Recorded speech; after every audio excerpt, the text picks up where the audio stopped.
Okay. So, we were talking about the mindfulness, its characteristic. And as I said, that mindfulness, they come in different facets. So we have to recognize its different characteristics, its different ways. And there are like non-superficial, asamosa, sinking to the object, going to the object, or confronting the object as another one. Then a guardian, guarding the senses. And then here also there's a, what else? Guarding the senses. Then we have the proximate cause of dirasanya. That means that there are strong perception, clear perception. So seeing these characteristics in different ways, then it helps a yogi to recognize the mindfulness whenever the yogi go into the practice. But this one you have to be really try again and again until you sort of recognize them directly. Although you can able to understand from the talk, theory is one thing, but when you are doing it, sometimes you may even miss out. So it's important for us to recognize its different facets, if different ways. Then it helps us in our progress. It helps us in our dealing with our objects and with our defilements and so on later on. So tonight I'm going to talk about the mindfulness and what are the proximate cause that is going to immediately give rise to mindfulness. As the text says that these are tirasanya. Tirasanya means strong perception. In other words, these are the prominency of the object. That means the object is clearer than other objects. And tonight we're going to look into the different types of prominency. Different types of prominency, and we're going to see how they will affect our meditation, and especially in the vipassana. But before we talk about the vipassana, we talk about the samatha first. Because samatha, you need that mindfulness before you do anything. Before you do any form of samatha meditation. Now, as I said a few times, that one of the ways that you want to quickly arouse that mindfulness for your samatha practice is to go into walking meditation. Go into a walking meditation, and then you keep your mind towards a clear object. And usually the clear objects are the movements of your legs or the steps. Then you follow it with the right step, left step, and don't let the eyes and the ears go running here and there. As long as your eyes and ears are not running here and there, and you gently put the mind onto the right step, left step, and don't forcefully do it. If you forcefully do it, then it becomes very tense.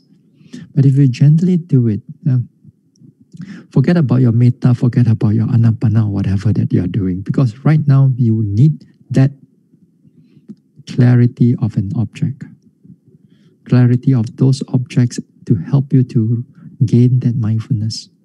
Sometimes people thought that since I'm doing anapana, then I should, during in the walking also, I have to do the anapana also. That is not good, actually. Since I'm doing metta, then also during in the walking meditation, I also have to do metta. Well, that is not necessary, especially when you are a beginner. They are not actually, for me, the way I look at it. If mindfulness cannot able to come up, then later part, all the samatha object, like for example, your metta, you want to stream the metta, or you want to follow the words of the metta, you cannot able to sustain them. Your metta is keep on flip-flopping, flip-flop. After here, you have metta a little bit. After that, you go into thinking. Then you come back metta, thinking, metta, thinking. After that, more and more thinking coming in. Because the mind, the stability of that mindfulness is not there. So it would be good that for those samatha meditation or meditators, you do a bit of walking meditation. Then only when you come into your sitting meditation, then you switch your mind to the object that you desired.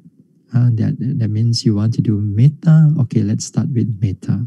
Then that means at least you have some degree of mindfulness intact. Then you put it into your metta object, your object of your metta. And then it become clearer. It become more sustainable, at least for a longer period of time. And then here is that we keep on going. Keep on doing it again and again, walking, then sitting and walking and sitting. Then the metta will develop over time. One of the things is that in the samatha meditators, and a lot of samatha meditators also, they get caught, especially when they do not have that enough mindfulness. Usually their meditation will go this way. And they try to do in-breath, out-breath, or metta, or karuna. And then slowly and slowly, without whether they're realizing or not, usually they don't realize it because, again, because of mindfulness the mind is not attentive, the mind is not alert. Then you go into calmness, peacefulness, and then the metta disappear. The anapana also disappear. The in-breath, out-breath also disappear. They thought that they are going into a very calm, beautiful state. Whereas this is just another craving, another background is just craving for that peaceful state of mind. Because of lacking of that mindfulness. If it's mindfulness, if on the other hand, if there is mindfulness in the samatha meditation, then the in-breath, out-breath is clear. And yet, the mind is calm. The mind is clear. The mind does not distracted into thoughts, into things. Even you have pain, you're aware, you know that the pain is there, but your mind doesn't have to go there, but it stays with the metta, it stays with the anapana. But because of the mindfulness able to sustain. Then again, if later part, then the mindfulness is not strong, then after that you get up and walk again. You gotta walk again, and then after that you will sit again. Then over time you repeat these things, then the samatha actually goes quite deep. Of course, you still need guidance of a proper teacher. Not just, I'm just summarize the thing for you. But the beginning part, you need that mindfulness. So a lot of times, a lot of yogis thought that just doing this metta or doing this anapana is just go and sit and then that's it. During in the walking meditation, they don't care, don't bother. They go and talk and they go and do everything except mindfulness. Then when they come to sitting again, they want to calm down the mind. They want to get rid of the thoughts. It's not so easy. Not so easy. So for samatha meditator, so you still comes with that prominency of an object or clarity of that object. So you take up something clear to you. Now, once you become more proficient in the samatha practice, what will happen to your object is that even the in-breath, out-breath or the metta becomes quite prominent because that mindfulness, it enhances the clarity of that object. When it enhances the clarity of the object become clear, then the clarity of the object will feed back to the mindfulness, and the mindfulness grow further. And because of the mindfulness grow further, then you will go into the object again. And then the object will become clear. And then because of the object become clear, then the mindfulness also becomes stronger. So they kind of like a loop feedback, So it become, then that's why you can able to sustain on the in-breath, out-breath. and later part of the development, that you don't fall into the thoughts and so on. Now, in the samatha practice, you only have a one main object. You don't run to other objects. You don't go into thinking. You don't go into other things. You do metta. You don't go into karuna. You don't go into this and that. And you stay with that object usually. Yeah? So samatha one, it's quite straightforward because there's one object. But when it comes to vipassana, the prominency of the object is quite dynamic. It's not as, in a way, static like a samatha practice where you have only one object. Whereas when you come into vipassana practice, then the objects are very dynamic. Sometimes they are so dynamic you do not know which one to choose also. Because of that dynamic of those objects and the changes of those objects occur in vipassana, sometimes yogi have that tendency of that mentality of that idea that object should only be one, as if like in samatha meditation. They apply that idea that even in vipassana, you also have to take up a single object. For example, if you are given an object like rising and falling, then some people only thought that in vipassana only must have rising and falling, and the rest is not important. Whereas in vipassana, it should not be like that. The rest also as important as the primary object. So it is not the same as samatha. Now, if a person is not guided in vipassana, usually, or most of the time, they will go into samatha practice. They cannot do vipassana meditation. Vipassana meditation has to be guided from the teachers to the disciple become teacher, then it guide others, It has to come from the Buddha himself. Vipassana is not something that you can create out of nothing. If you can able to create out of nothing, that means you'll be the next Buddha already. But you cannot do that. You cannot do that. So the vipassana, it's only from the Buddha, then it comes down to the disciple teach to the disciple, and then you roll until now. So you will need somebody to guide you. And when it comes to this vipassana meditation, and especially with coming with the prominency of the object or strong perception of the object, then there are several things, a number of things that tonight I would like to discuss. Now, first of all, let's go into the sharing of the screen. Right? Okay. Can you all see? Hold on. Okay. Tirasanya, strong perception, prominency of an object, clarity of an object. Now, this one is for, here we're going to talk about vipassana. And then after that, 1, 2, 3, after that, there's 4 and 5 also.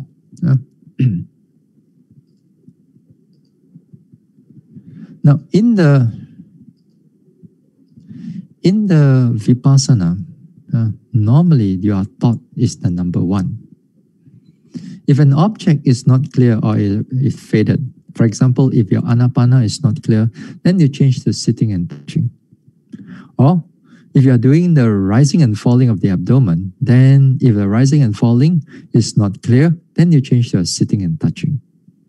That one is normally that you are being taught, especially when we are in the beginning.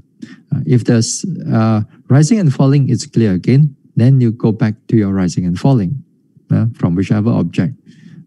If your rising and falling or your anapana is not clear, then if the pain becomes clear, then you change to the pain. Then after that, if the pain is not clear again, then you go back to your rising and falling. Yeah. Now in the beginning part, we use the rising and falling. Later we're going to talk about why rising and falling also. Why is it comparative to other objects? Why rising and falling is important. Now, so here, prominency of the object means that if the rising and falling or anapana is not clear, you have to change to another object which is clearer at that present moment. If everything is not clear, that means your mind is not really clear. That means the mind is somewhat affected by restless mind, or affected by sloth and torpor, a laziness of mind, not necessarily sleepiness, but just a sense of laziness of mind. That means that the mindfulness also is not there. That means that the first one, that means that but those objects are not clear. So when everything is not clear, you try here and there, then that time you have to get up and do the walking meditation. It will be better. You got to break the sitting and then you get up and do the walking a little bit.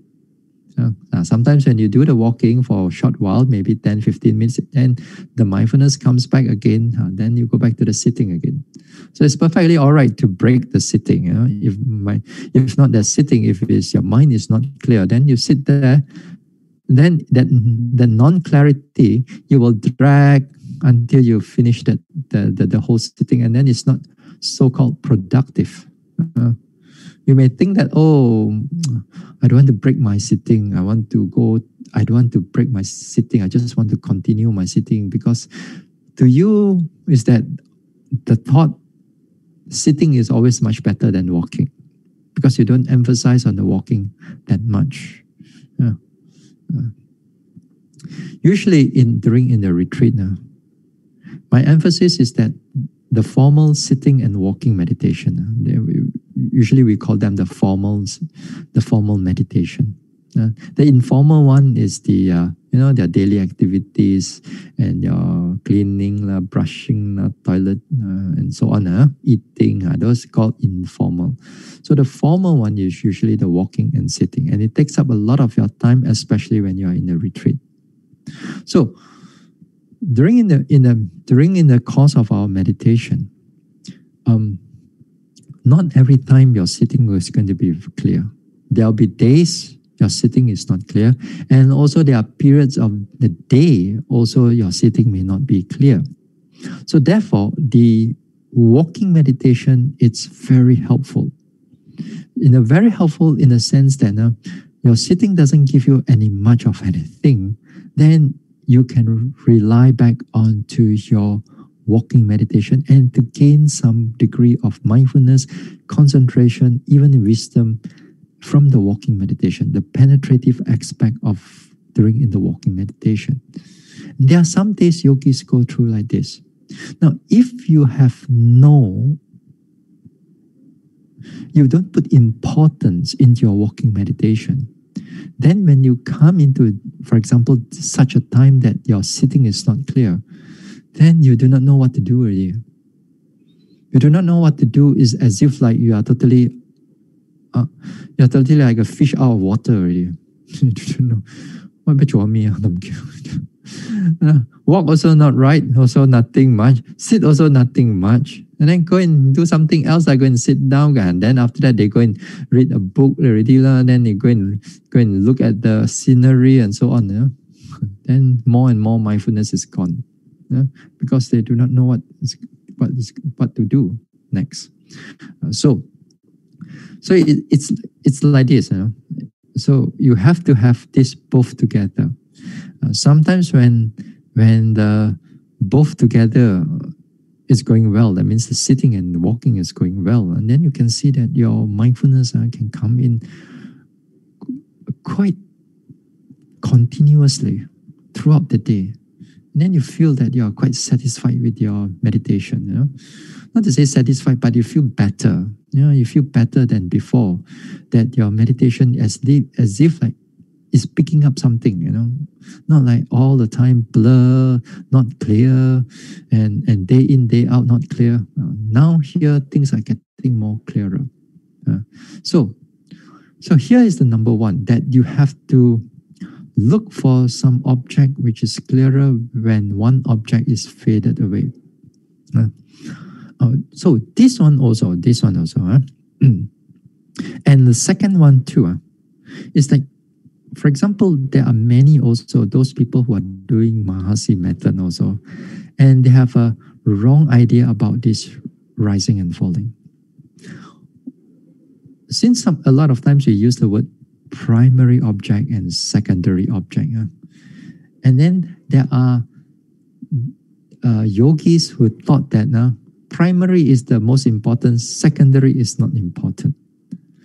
When you have this idea, then it's going to be problematic in your meditation. First of all, is that where the problem is come in is that you only want to stick to one object. That means the rising and falling only. When other object is coming in, you just look at it for a short while. You don't want to see, you don't want to penetrate, you don't want to know what is. You just want to know only, that's all. And then after that, you quickly want to come back to your rising and falling. You want to, sometimes you even pressure the mind, pressure that noting onto that rising and falling, because you only think that rising and falling is the only important object. So when you do that, then over time, your attention will definitely develop. So to some people, if the word rising and falling, you change it to anapana. If those who are doing anapana as a vipassana meditation, still the same thing. They thought that the rest of other thing is not important. Only that anapana or only that rising and falling is the most important. Then only they do that. The second thing is that when they comes into an interview, also the same thing. Sometimes with some of the teachers also have a wrong idea about this. Again, this vipassana. They thought that rising and falling is important and the rest is not important. And then therefore, when it comes into interview time, they only want to hear your rising and falling only. So they want to hear your rising and falling. If you do not have any form of rising and falling, that means you are a terrible yogi. You are a bad yogi. Even if you can note your pain well, if you can note your thinking well, but maybe to that day you don't have much of a rising and falling. If you don't have much of rising and falling, to them it's already like you are a terrible yogi. You are not doing well. You are not serious in your practice. There are, unfortunately, there are teachers like that. When they do that, then it only emphasizes on one object, because the teacher emphasized on that object during the interview. Then when it goes in, the yogi, when they goes into the meditation, they also will think that rising and falling is the most important one and the rest is not important. So therefore, the mindfulness will be affected in the long run, because here is that where they hold on to the whole idea, the wrong idea about that rising and falling already. So this one you have to be careful. The object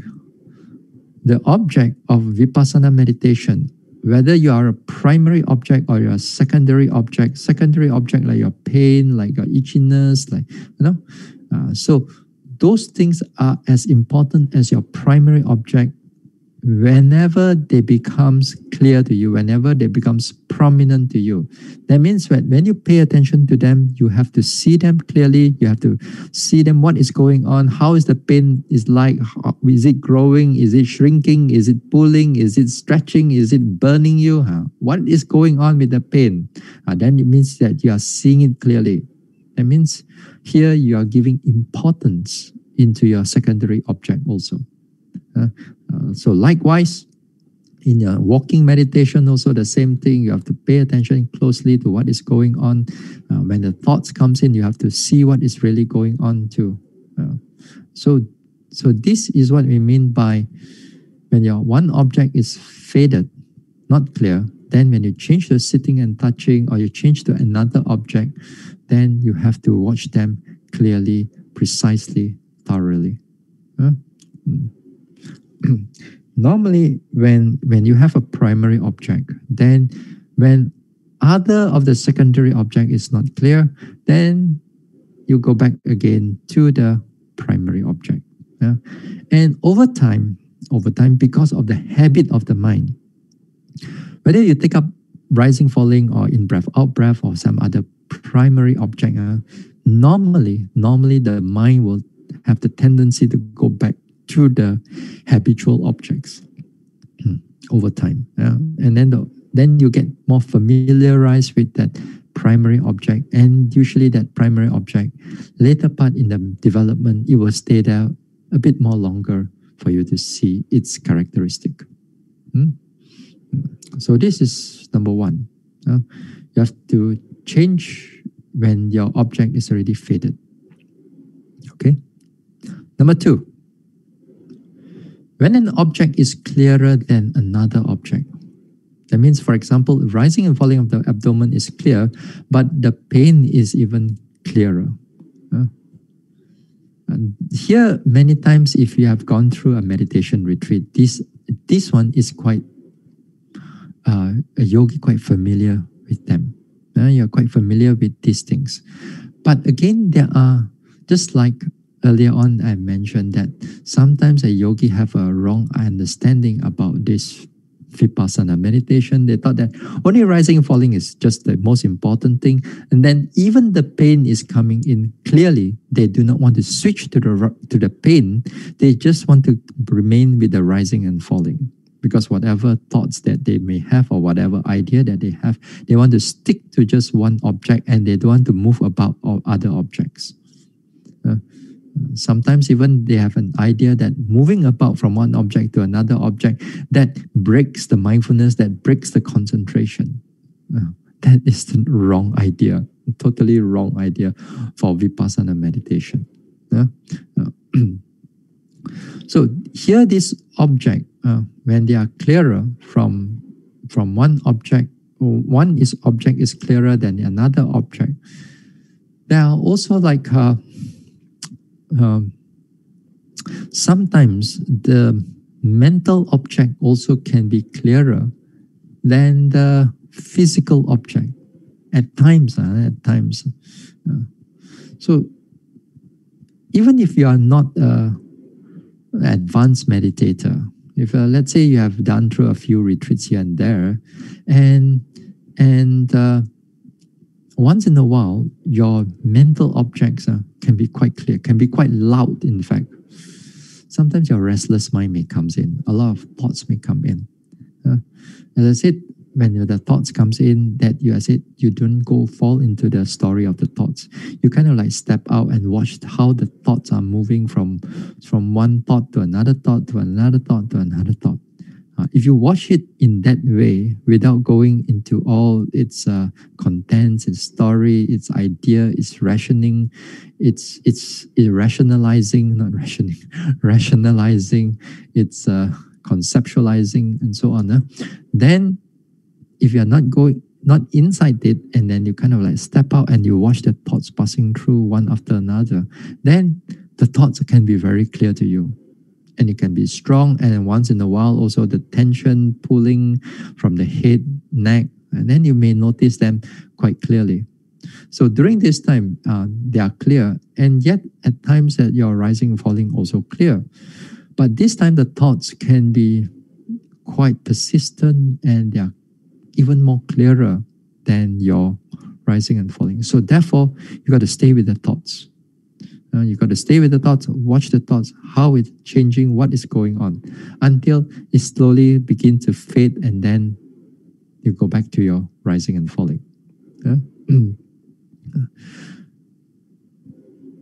Now, sometimes this one object is clearer than the other object. Now, let's say for that particular example, number 2, let's say you switch from pain is clear, but rising, falling become even more clearer. That means you can go back to the rising and falling. Perfectly all right. But then a lot of times yogi don't want to do it. No, a lot of times yogis do the opposite. When the pain is clear, they still want to go back to the rising and falling. And you know why? Very simple. They want to run away from the pain. Tahan already. Another thing is that they use another object. They use another object just to escape that strong pain. You're supposed to watch that strong pain if the pain is stronger than all the rest of the object. But sometimes a yogi impatient because some fear, perhaps, sometimes all kinds of thoughts is coming up with the yogi thinking that the leg is going to break or the nerves is going to snap or the blood vessel is being twisted inside there. They're going to have permanently paralyzed or something like that. They have all kinds of wrong idea. Therefore, they use that idea and then they thought that, okay, still want to meditate, but they switch over to rising and falling or sitting and touching in order for you to escape that pain. That one is not right because unwholesome motive. The motive comes with craving, that little craving. You thought that, okay, let me go back to rising and falling. Not so painful right now. Yes, of course, if you don't pay attention to the pain, it's not so painful. But when you pay attention to the pain, everything is expanded, become greater. This is the nature of mindfulness because you confront or you face to face with the object. Therefore, the object becomes bigger. In other words, if it's a pain, then the pain becomes stronger. It's because of that mindfulness. If you do not have that mindfulness, the pain is not that strong. The pain is not so clear. It's there, but it's not so clear. But when the pain is clear, you can see its characteristic of the pain, the whatever that is going on with the pain. So therefore, you don't run away. If the pain is clear, stay with the pain. Sometimes even the thoughts are clear, and then you go into all kinds of your past thoughts, and then the past thoughts, they come with sadness, come with fear. Then you got to note fear, sadness, because these are prominent objects at that moment of time, that present moment. So you don't go and run away to rising and falling because it's so terrible. I mean, of course, once in a while, if you do that, it's not a problem. But the problem is that when you just want to suppress those past visions and past thoughts and past terrible incident that you have gone through, and then you do not want to see it. And then, as I said, this nature of this sati is remembering. You're able to recall back to the past. And therefore, recalling back to the past, the sadness or the anger or the anxiety, sometimes it just pops up. So you have to deal with them and they become very prominent, and sometimes some yogis do not want to face them. They just want to bury them somewhere far away. But mindfulness, when you do mindfulness, you're going to dig everything out. Well, that's the nature of the mind. We thought that we can just bury something somewhere. But anyway, now what is important here is this mindfulness again. So when the object is clearer than another object, you have to go to that next object. The third one, the object changes from one to another. That means here, what I'm trying to say here is that the object has equal prominency. They have equal prominency. There's not one is more clearer than another one. Sometimes, for example, like when you notice the pain, then it goes into itchiness, and itchiness, it goes to rising and falling goes to thinking goes to pain. Sometimes you notice these objects, like just for a short while, maybe like a minute or 30 seconds, the pain. After that, it's already gone. Then it goes into itchiness, and then you notice them again, then it's gone. Then after that, it goes into rising and falling again. After that, it's gone. And then you go into thinking, it goes into pain again. No, it changes from one object to another object to another object to another object because of its equal in prominency. And at times, the mind wants to move from one object to another object. Sometimes also in another example, for example, another example is that when you notice pain also, unpleasant feelings, and then they come in the different types of feelings as if like in one go. And then you can notice that there's a heart pain here, pulling pain there, there's burning there, there's sourness there, there is a... Sometimes I forgot all the words. Anyway, but you can see a number of those pain that is going on right now. So sometimes yogi tend to choose one object. The yogi usually tend to choose one object. If you choose one object, not to say that you are wrong, but you are not actually right also. You're not totally wrong, but you're not totally right. You're right. You're not totally wrong in the sense, you're not totally wrong in the sense that you still take up a vipassana object. That's one thing. You're not totally right now. Because the object is showing you in this manner.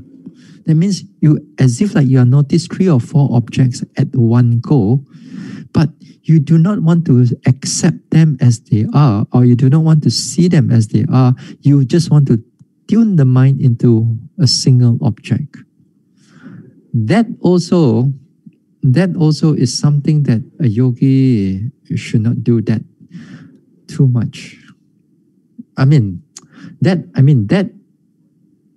a yogi should see as they are. You got to learn to accept them as they are. You learn to confront face to face to this object as they are, not as what you think it should be. A lot of times we have that idea that we have to go back to a single object, although other objects beside that object is still prominent. Right? Okay? So a number of times a yogi will go through this way, as if like the object is 3 or 4 or 5 objects, as if like it's coming at one go. You have to see them as they are. You see them as they are. What are they? What is going on with those things? Don't worry about taking one object first. Don't worry about that yet. In the beginning, you see them all, everything first. Now, after you see them for a while, sometimes one of the objects become more prominent to you than comparatively to another object. Other objects still clear, but that object become more clearer. Then that means you go back to number 2. That means you go back to that particular object. You go back to that object. So this is how we deal with the objects when they are prominent in a number of, as if like in one go, they are prominent at the same time. So when a yogi sees that, you see them as they are. You observe them, you accept them as they are, not thinking that what it should be and what it should not be. So just see them as they are. This is one of the things is that a lot of times yogi does not do that. The yogis always think that there's always a one object. Usually the third one, usually this number 3, is when a yogi becomes more proficient in the meditation, but they still hold on to a certain idea. And if you just hold on to those ideas, you must take up just one object at one time, then your meditation is going to slow down because you are based on your books, based on your text. You're not based on your direct experience right now. So you have to learn to see them as they are, what is really going on. Your experience is not wrong. The text also is not wrong. actually. It's just that you are not at the level of the understanding of the text level. The text level says that one moment the mind can only take one object. It is true, not to say it's not true, but as I said, the mind is dynamic. It's so quick. It's so fast, as if like you can in the early part of your observation, as if like you can see a number of objects at one go. But if you later go on further into the meditation, then you will see one object at one time. The text is not wrong. It's just that you are not at that level. Sometimes we are not that level. We think that we are really that level. That is where we all get entangled with all our understanding from the text and also our direct experience. Then they all get confusing. Yeah. So you must learn to trust your mindfulness. You got to learn to trust your mindfulness of what is going on there. If it changes from one object to another, or as if like 4 or 5 objects coming in together, you observe it. Then go and run away from all these things. So this is again in the sense of the prominency of an object in this way. Okay? Now,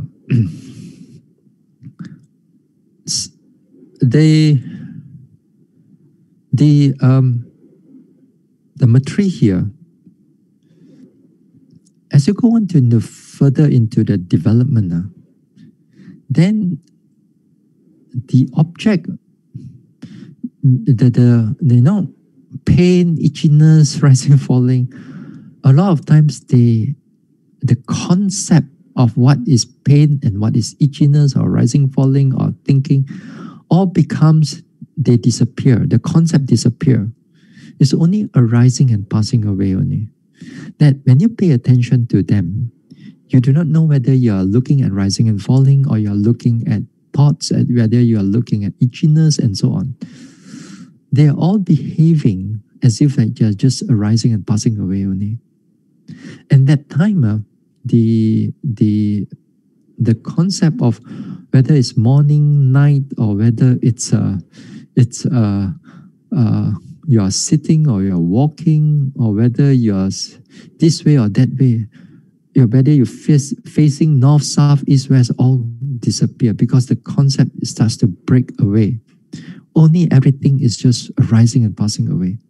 Now, when that arising and passing away takes place, the changes is even more rapid, more lucid, more clearer.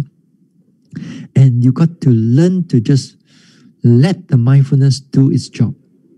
As if like everything changes from here and there is so fast that you just have to sit down and see all the changes and whatever that is going on. The mind will know how to look for the prominency of an object within a second, within less than a second maybe.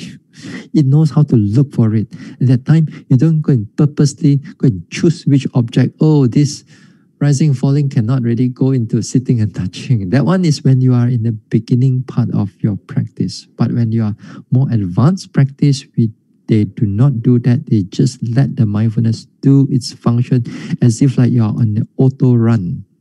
Now, and your job is just to make sure that the mindfulness is not become lazy.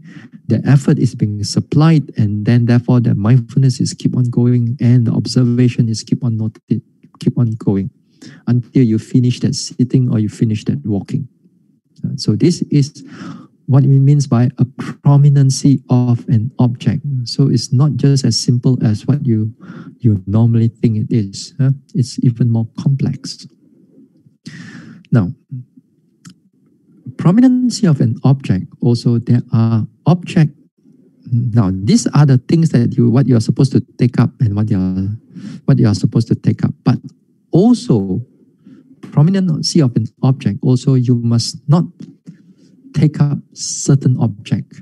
That should not take up a certain object also as equally important as which object to take up also.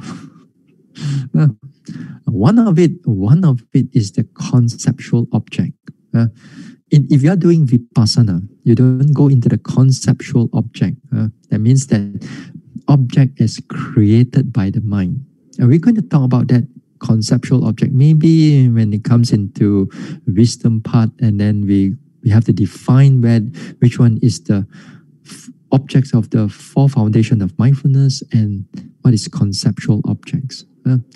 Conceptual object generally, just give you an idea, it's like your thinking, your thoughts, your rationalizing, your all these things are your imagination, your hallucination, your creation of the mind, all these things. We generally we put them under concept because they are created by the mind. So for vipassana, you don't fall into that object. But there are also subtle objects that when you're not ready for it, don't go and look for it. This is something number 4.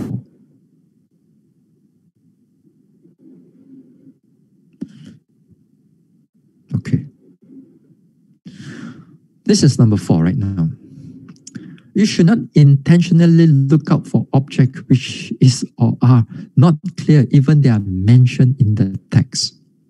They are mentioned in the text. For example, in the text, in the Abhidhamma, they are mentioned like kalapas.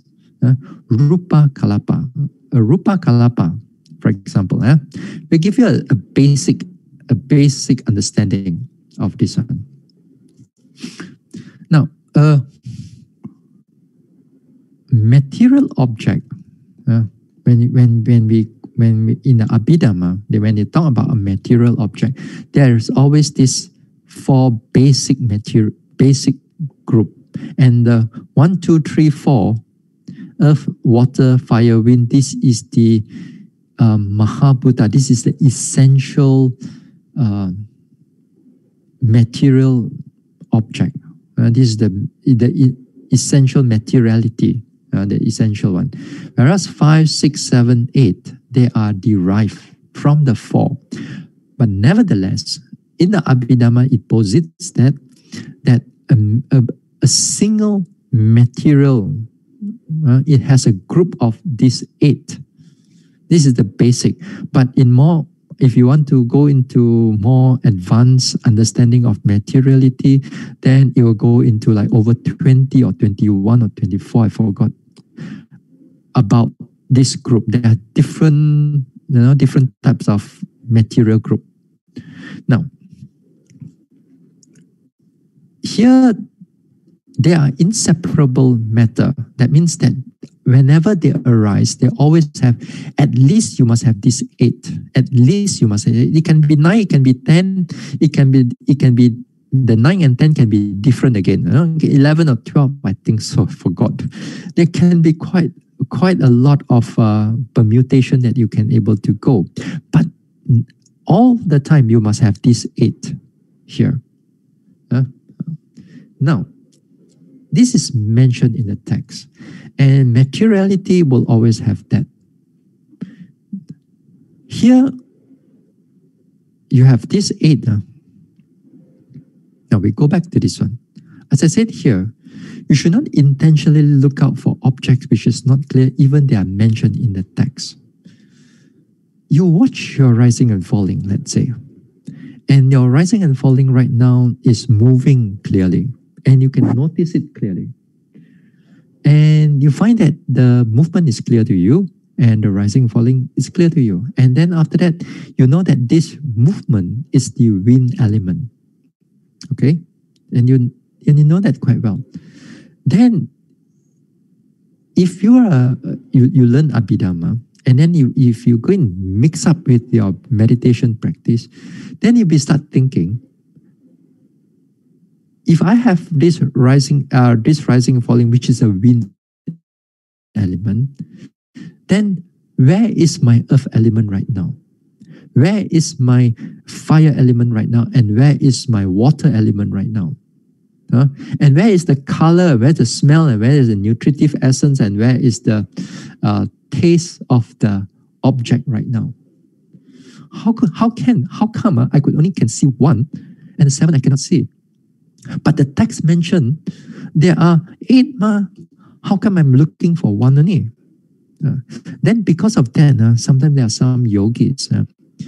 they want to match whatever they read, and in the meditation, they want to match it up together. They want to match up together. Even they are beginner practitioner, when the faculties of the mind are not strong and not stable, but they want to match that what is mentioned in the text, that they want to match together with the meditation. That is not right. Yeah? Although the text says so, but this is not the beginner's level yet. Even you are more advanced level, this is not right also. Maybe you want to play with this rupa kalapa thing. You want to see all these material essence and so on. I think maybe you get enlightened first. Then only you go and play with all this type of thing. If not enlightened yet, never mind. It's okay, perfectly all right. And also again, you can able to define one of them to another and define them clearly one another. Not just like imagining them out and so on. That one you need a lot of wisdom power.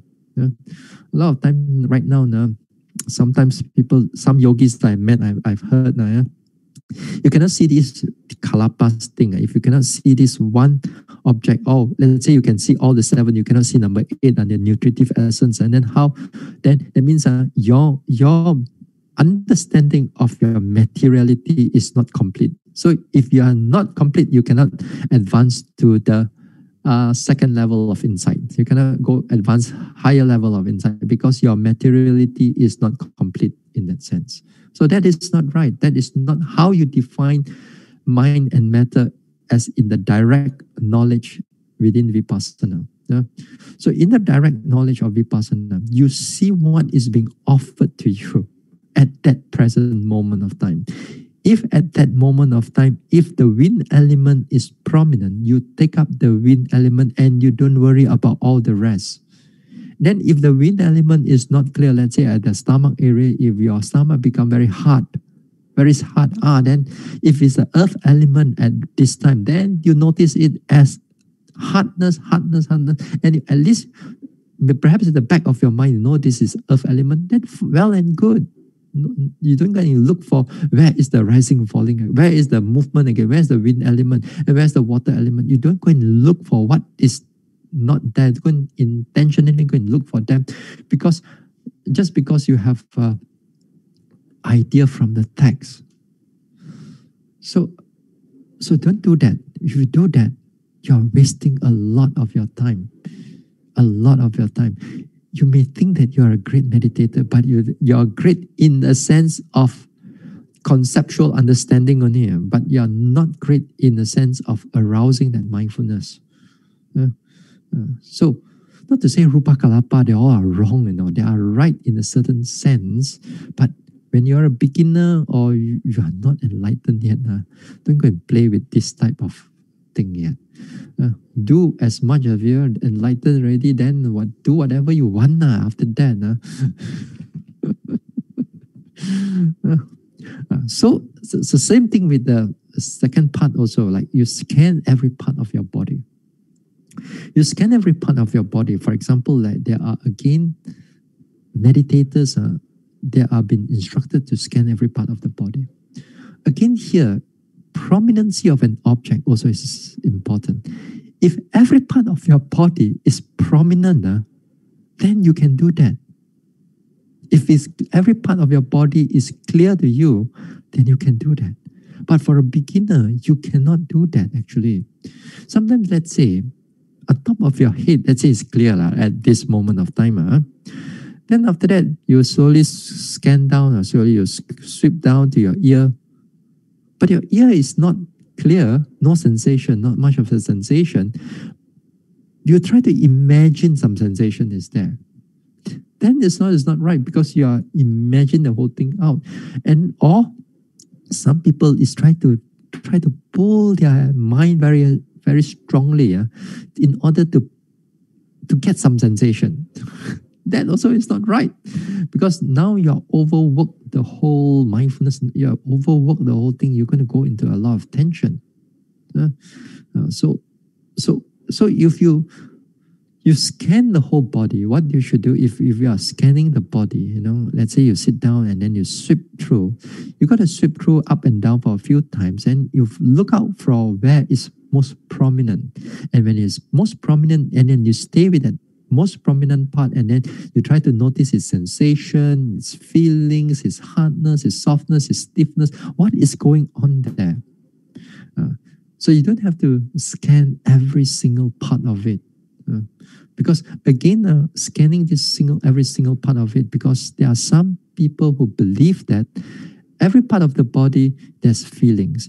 If wherever you touch, wherever you put your attention there, there's always feelings, there's always sensation. We understand that theory is one thing, but when it comes into prominency of an object, not all the time the feelings or the sensation becomes prominent. It prominent in other things, yes, but not necessarily all the time feelings. Sometimes even the hardness or softness, like not very clear, feelings also not very clear, very equanimous. So it's not easy for the mind to take note of those objects. So you don't have to do that. You want to scan, you scan where is the most prominent in order to arouse that mindfulness. The fourth one, the cetasika. Here the mental factors are again also the same like rupa kalapa. The cetasika, what is a certain yogis is that now when they meditate, they want to know, okay, right now I got mindfulness already. Now in Abhidhamma, it says that when my mind is wholesome, I got so many mental cetasika. Can I able to see which one is mindfulness? Then after that, can I see which one is faith? Can I see which one is hiri and ottappa? And can I see what is what and this one and all that? They want to define each and every cetasika in order to understand the first insight of nama and rupa, paricheda jnana, this knowledge of discerning of mind and body or matter. This is not how you discern and so on. You don't have to go through what you cannot see. Especially the mental factors, they are subtle. Don't try to go through it yet. Go through the beginning part. Is always good to go through with the rupa kalapa if you are a beginner yogi. But if you are if you come up with the jhana and all that thing, that one is different. That one perhaps you can do that, do those things. But if you don't have all this, then don't do that. You're going to waste your time. Again, sometimes some yogis thought that after all, enlightenment is happening in the mind only. Then you can see that they did the magga and phala, everything arises in the mind. What for when not the body? So everything has to know the mind, has to know the anger, has to know this one. But again, those mental states, they are fickle, they are changing very fast, and it's not suitable for a beginner yogi. So for in the beginning you feel good, especially when you do the mind one. In the beginning you feel good because you begin to know yourself. You think you begin to know, oh, I have anger, I can accept my anger. Oh, this time when I do it, I have mindfulness. Oh, this time I do it, I got greed, I got this state of mind, that state of mind. You feel good about yourself. But mindfulness cannot last. Mindfulness cannot prolong. You can become more calmer, more pleasant, but your penetrative aspect of the mind difficult for it to come in because of that mindfulness is not continuous. So this is one of the things, although it's mentioned in the text, don't go in pandai. You think that you are smart enough, then you want to go and do all these type of things. Cannot. If you can do this, we already in the early part in our teaching or early part in our practice, we have done all those things already. And as I said, that not in the text that the texts are not wrong. It's just that in the beginning part, your faculties are not strong yet. So don't intentionally look out for object which is not clear, even though they are mentioned in the text. Now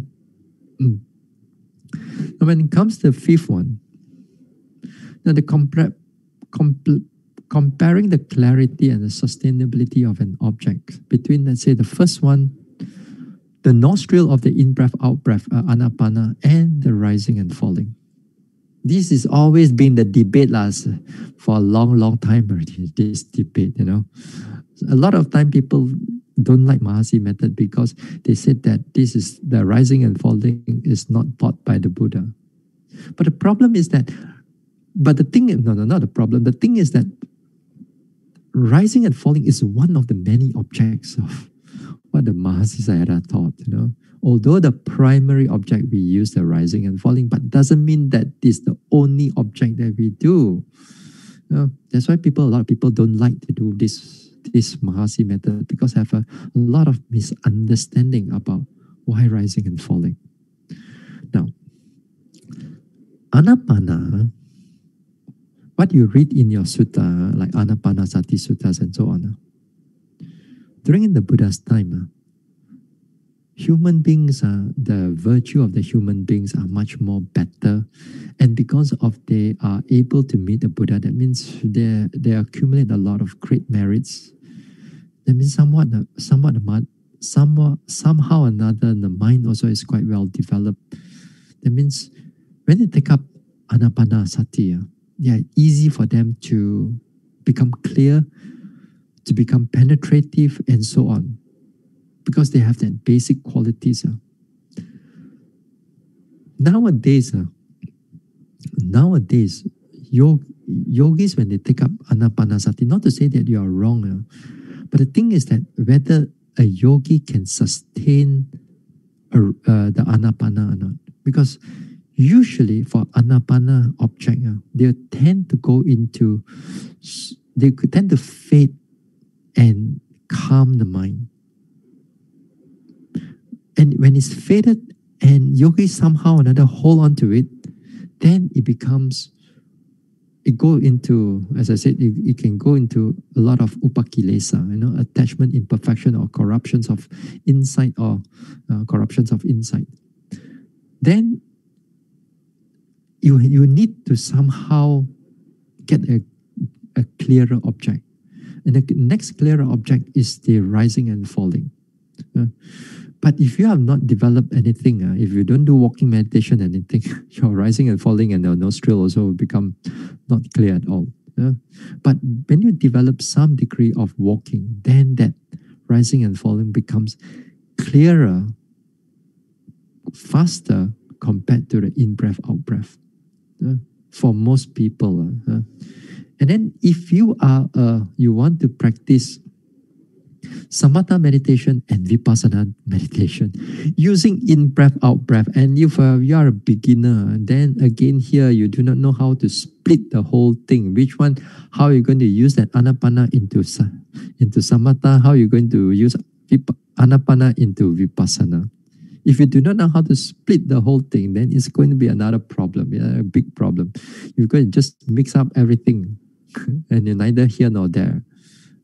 So for now, if those people, my advice is that if you're a beginner, if you want to do anapana, my advice is that you do the anapana in the samatha form, you keep it that way. If you want to do vipassana, then you bring it to your rising and falling. In order for the beginning part, you separate the object. But in the later part, when you are more advanced, it doesn't matter whether it's anapana or rising and falling. As I said, all the concept will disappear. It does not matter anymore. Everything is just rising and passing away only in a very fast manner. So that time you don't even differentiate which is anapana, which one is this one. Doesn't matter anymore that time. But in the beginning part, my advice for you is to split them with one thing. You reserve the arising falling for your vipassana and you reserve the anapana for your samatha meditation. Then when it has a separation, it's easier for you to understand the practice. If not, even though I can talk right now again and again, when you go into a meditation, you're going to have a lot of this one, a lot of not clear, mix up, confusion a lot. Then again, here bodily objects and mental objects. Again here, now we discussed that on the last week on Friday on the Q&A. That when a person comes out from a jhana, if you come out from a jhana, you use that jhana and you pull it into your mental object. Your mental object straight away become very clear because of the faculties are very strong. So in the beginning part, try not to use a mental object. Try to use a bodily object if you are not, if you do not have all this jhana thing and so on. So it's advisable to use a bodily object comparatively to a mental objects in the beginning part of your practice. More like a beginner, more like 80% or 90% of your time of your doing sitting, let's say, stay with a bodily objects. 10% you stay with the mental object. But as the mindfulness becomes more clearer, you become more advanced, then that time you can have 50% also doesn't matter. That time you can have 100% sitting for the whole time, only when you're noticing the thoughts and consciousness and so on. That is perfectly all right, because that time the consciousness itself are clear to you. But in the beginning part of it, choosing the object is that you must be wise enough that you must choose a more clearer object. That means a bodily object. And connected with the bodily object is the painful sensation, painful feelings that are also clear. Other form of feelings, they are not so clear. Unpleasant feeling, yes, they are clear. All right. So this one is on the prominency of an object. And understanding this prominency of an object, it helps to keep the mind, keep the mindfulness, you arouse that mindfulness, and also in a certain degree, you're able to sustain the mindfulness for a longer period of time. Okay? So that's it for tonight. All right, for Friday, we have a Q&A session again. And then here you can ask your questions and let the questions come in from tomorrow or Friday, you can send in the question. Not like until like last week, the question come in at 7 p.m. Oh my goodness, I panic already. Don't come in too late. Anyway, try to come in a bit earlier. All right, that's it for tonight. Let's share merits.